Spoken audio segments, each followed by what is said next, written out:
নবজাগরণ হলো একটি বিশেষ আন্দোলন। এই আন্দোলন ইউরোপকে মধ্যযুগ থেকে আধুনিক যুগের দিকে নিয়ে গিয়েছিল। এর মূলে ছিল যুক্তিবাদ, ঐহিক সুখের ধারণা এবং মানুষকে পার্থিব জগতের কেন্দ্রস্থলে প্রতিষ্ঠিত করা।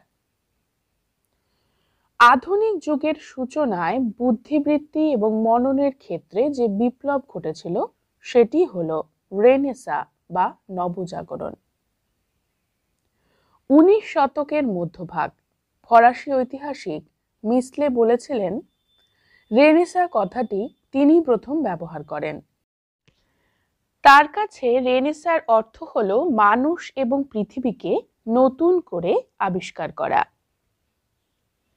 নবজাগরণ কিন্তু একদিনে আসেনি। নবজাগরণ দীর্ঘ বিবর্তনের ফল।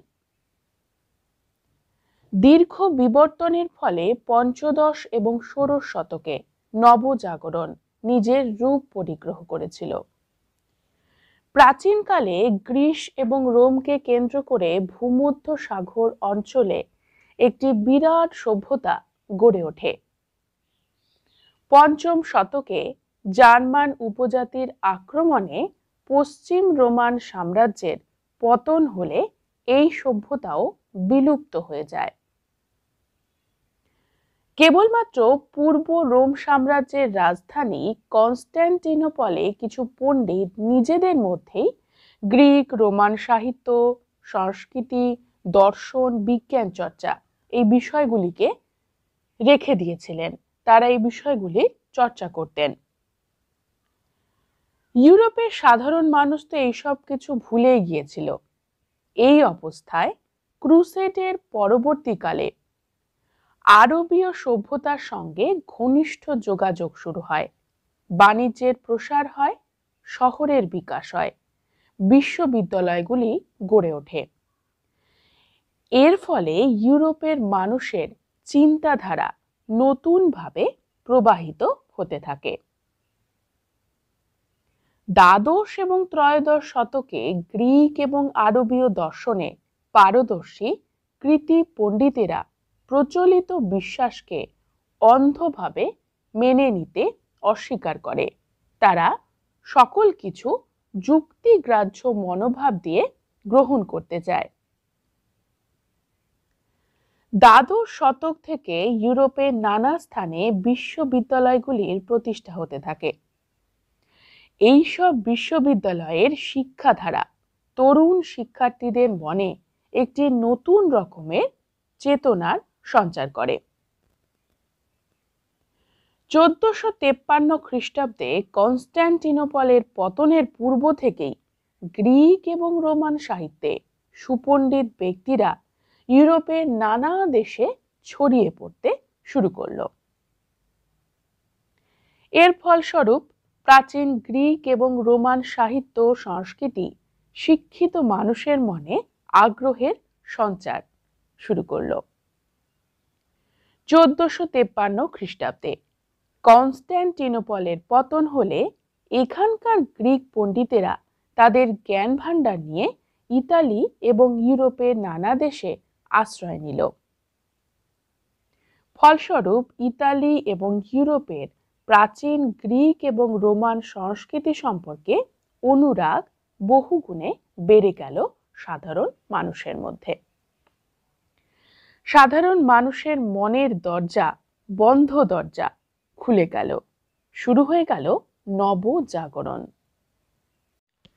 মধ্যযুগে গ্রিক এবং রোমান সাহিত্য, দর্শন, বিজ্ঞান চর্চার ধারা খুবই কমে আসছিল। যুক্তিবাদের জায়গায় মানুষ অন্ধবিশ্বাস এবং কুসংস্কারকে গ্রহণ করে। সমস্ত ইউরোপ অন্ধবিশ্বাস এবং কুসংস্কারে ছেয়ে যায়। গির্জার প্রভাব বাড়ে। এই গির্জার প্রভাবে মানুষ ইহলোক অপেক্ষা পরলোকের চিন্তায় বেশি ব্যস্ত হয়ে যায়। পঞ্চদশ শতকে অবলুপ্ত প্রাচীন গ্রিক এবং রোমান সাহিত্য দর্শনের প্রতি প্রবল আগ্রহ আবার বাড়ল মানুষের মনে। শুরু হয়ে গেল নবজাগরণের সূচনা। এই সময় মানুষ বুঝতে পারল যে প্রাচীন গ্রিক এবং রোমের মানুষ স্বাধীনভাবে চিন্তা ভাবনা করত এবং স্বাধীনভাবে জীবনযাপন করত। তারা সবকিছু যুক্তি দিয়ে বিচার করত। মধ্যযুগের প্রাকৃতিক জগৎ, প্রাকৃতিক সৌন্দর্য সম্পর্কে কিছু চিন্তা ছিল ধর্মবিরুদ্ধ। নবজাগরণ এই প্রাকৃতিক জগৎ, প্রাকৃতিক সৌন্দর্য এবং বৈজ্ঞানিক সত্য সম্পর্কে মানুষকে ভাবতে শুরু করায়, মানুষকে শ্রদ্ধাশীল করে তুলতে সাহায্য করে। নবজাগরণের ফলে মানুষ মধ্যযুগের সকল অন্ধ কুসংস্কার বন্ধন থেকে মুক্ত হয় এবং এর থেকেই জন্ম হয় আধুনিক মানুষের এবং আধুনিক যুগের। বুখার্ট একজন দার্শনিক। তার মতে নবজাগরণ শুধু সাংস্কৃতিক পুনরুজ্জীবন নয়, রাজনৈতিক এবং সামাজিক ক্ষেত্রেও নবজাগরণ একটি পুনর্জন্ম ঘটিয়েছিল। ইউরোপের নবজাগরণ বা রেনেসা নতুন জীবন দর্শন মানুষকে দেখিয়েছিল। নবজাগরণ মানুষের কাছে ব্যক্তি স্বাধীনতা, মানবতাবাদ, মানব মুক্তি, ঐহিকতা, নারী মুক্তি, অনুসন্ধিৎসা এবং যুক্তিবাদের বার্তা নিয়ে আসে। এর ফলে জীবন সম্পর্কে ধর্মনিরপেক্ষ পুরনো গ্রিক মূল্যবোধগুলি আবার আসতে শুরু করে। মানুষ তার মর্যাদা ফিরে পায়। মানুষের সুখ স্বাচ্ছন্দ্যকে মানুষ জীবনের মাপকাঠি হিসেবে গ্রহণ করে। পার্থিব জীবনের দিকে মানুষ আবার আকৃষ্ট হয় এবং এই পার্থিব জীবনের কেন্দ্রবিন্দুতে মানুষ মানুষকে স্থাপন করে। পার্থিব জগতের সকল কর্মকাণ্ডের মূল স্রোত থেকে তারা ঈশ্বরকে সরিয়ে দেয়, সেই স্থান দেওয়া হয় মানুষকে। এই সময় ঈশ্বর হয়ে উঠেছিলেন বিশ্ব ব্রহ্মাণ্ডের স্রষ্টা, মানুষের ভাগ্য নিয়ন্ত্রক নয়। নবজাগরণ হলো বিশ্বাসের জগৎ থেকে যুক্তির রাজ্যে উত্তরণের একটি পথ। যুক্তিহীন বা পরীক্ষিত সত্য নয় এমন কোনো কিছুকেই মানুষ এই যুগে গ্রহণ করতে রাজি হলো না। দ্বাদশ শতক থেকেই পণ্ডিতেরা গির্জার নির্দেশকে অভ্রান্ত বলে মনে করতে শুরু করে এবং সকল কিছু যুক্তির আশ্রয়ে গ্রহণ করতে চায়। অনুসন্ধিৎসা এই যুগের অন্যতম আরেকটি বৈশিষ্ট্য। মানুষের মধ্যে অজানাকে জানার আগ্রহ বাড়ে।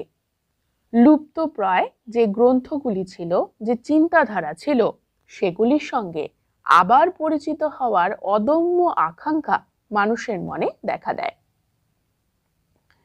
এবং এর থেকেই সাহিত্য, দর্শন, শিল্প, বিজ্ঞান, ইতিহাস সম্পর্কে নতুন জ্ঞান লাভের চেষ্টা শুরু হয়ে যায়।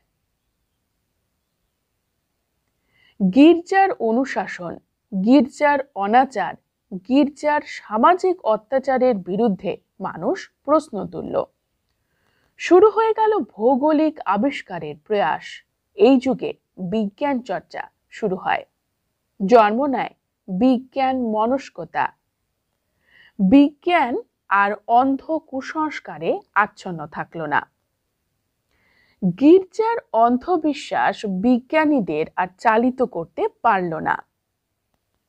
গির্জার সৃষ্টি তত্ত্বকে বিজ্ঞানীরা আর গ্রহণ করল না, প্রশ্ন তুলল এই সৃষ্টি তত্ত্ব নিয়েই। মানবতাবাদীরা নতুন শিক্ষা ব্যবস্থা গড়ে তুলেছিল। গির্জা অনুমোদন করল না এই শিক্ষা ব্যবস্থা। এমন অনেক বিষয় এই শিক্ষা ব্যবস্থার অন্তর্ভুক্ত হয়েছিল, যেমন অলঙ্কার শাস্ত্র, যুক্তিশাস্ত্র ইত্যাদি, যার সঙ্গে ধর্মের কোনো প্রত্যক্ষ সম্পর্কই ছিল না। এইভাবে শিক্ষার সঙ্গে ধর্মকে আলাদা করা হলো। প্রকৃতপক্ষে নবজাগরণ বা রেনেসা হলো মানুষের মনের মুক্তি। নবজাগরণ দৃষ্টিভঙ্গিগত পরিবর্তন এনেছিল। সৃষ্টি ঈশ্বর, মানুষ, জীবন দর্শন এই সকল সম্পর্কে ধারণাটারই পরিবর্তিত হয়েছিল।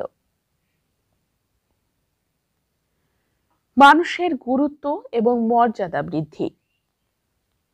মধ্যযুগে ঈশ্বর ছিলেন সব কিছুর কেন্দ্রস্থলে, অন্যদিকে নবজাগরণে কেন্দ্রীয় চরিত্র মানুষ হয়ে গেল।